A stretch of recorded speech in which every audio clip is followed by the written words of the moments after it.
সারা দেশের ১৭ জেলার উপর দিয়ে বয়ে যাচ্ছে তীব্র শৈত্যপ্রবাহ। শীতে জনজীবন বিপর্যস্ত হয়ে পড়েছে। সকালে সূর্যের দেখা মিললেও নেই উত্তাপ। শুক্রবার পঞ্চগড়ে দেশের সবচেয়ে কম তাপমাত্রা রেকর্ড করা হয়েছে ৬.৯ ডিগ্রি সেলসিয়াস। আবহাওয়া অফিস বলছে পুরো জানুয়ারি মাস জুড়ে তাপমাত্রা কমতে থাকবে। এদিকে প্রচণ্ড শীতে প্রয়োজনীয় কাজ ছাড়া ঘরের বাইরে বের হচ্ছে না মানুষ। এই অবস্থায় কাজে যেতে না পেরে কষ্টে আছেন অনেকে। এছাড়া হাসপাতালগুলোতে বেড়েছে শীতজনিত রোগের সংখ্যা। এদের মধ্যে শিশুরা আক্রান্ত হচ্ছেন বেশি। এদিকে ঘন কুয়াশায় ব্যাহত হচ্ছে সড়ক পথে যানবাহন চলাচল, বিমান চলাচলেও বাধা সৃষ্টি হচ্ছে। এতে ভোগান্তিতে পড়েছেন যাত্রীরা। সারা দেশের আবহাওয়ার খবর রাখছেন সহকর্মী মেহেদী হাসান। সরাসরি যুক্ত হচ্ছি তার সাথে। মেহেদী, দেশের ১৭ জেলার উপর দিয়ে বয়ে যাচ্ছে তীব্র শৈত্যপ্রবাহ। সামনের দিনগুলোতে আসলে আবহাওয়া কেমন হতে পারে, আবহাওয়া অধিদপ্তর কিছু বলেছে কিনা? আবহাওয়া অধিদপ্তর বলছে যে এই জানুয়ারি মাস এবং ফেব্রুয়ারির মাঝামাঝি পর্যন্ত স্বাভাবিক শীতের প্রভাব থাকবে।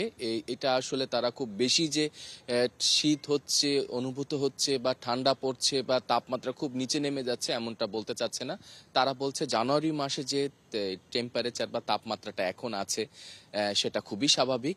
যেটা আপনাকে একটু বলে রাখি যে আজকে পঞ্চগড়ে তেঁতুলিয়ে আমরা জানতে পেরেছি আবহাওয়া অধিদপ্তরের মাধ্যমে যে আজকে সর্বনিম্ন তাপমাত্রা ৬.৮ ডিগ্রি সেলসিয়াস আছে এবং ঢাকার এখন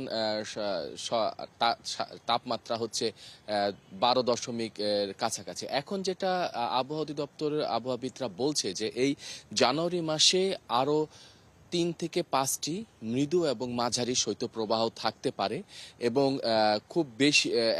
খুব বেশি না হলে হয়তো তীব্র শৈত্যপ্রবাহ হওয়ার এই জানুয়ারি মাসে এখন পর্যন্ত সংখ্যা দেখছে না তারা। তবে এই শৈত্যপ্রবাহের যে প্রভাব বা শীতের যে প্রভাব এটা বেশি থাকবে হচ্ছে পঞ্চগড়, ঠাকুরগাঁ, দিনাজপুর, যশোর, চুয়াডাঙ্গা, খুলনা এই বেল্টের কিছু জেলা এবং এর আশপাশের বেশ কিছু জেলায় এই শীতের অনুভূততা থাকবে। তো যেহেতু শীতের এখন সময়, আবহাওয়াবিদরা বলছে যে এখন জানুয়ারি মাস জুড়েই থাকবে, ঠান্ডা থাকবে এবং মধ্যরাত থেকে ঘন কুয়াশা থাকবে, শুরু হবে এবং ভোর পর্যন্ত থাকবে এবং কিছু কিছু জেলায় সেটা দুপুর পর্যন্ত থাকবে। তো আপনি আজকে দেখতে পাচ্ছেন ঢাকার কিন্তু সূর্য রোদ উঠেছে।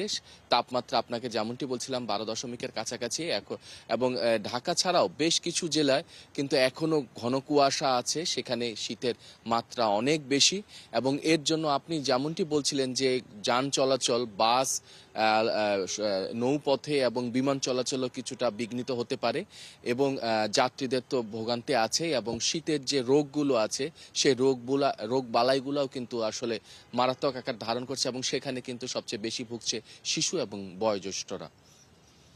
মেহেদী, ধন্যবাদ আপনাকে যুক্ত হবার জন্য। আবহাওয়ার খবর জানাচ্ছিলেন আমাদের সহকর্মী মেহেদী হাসান।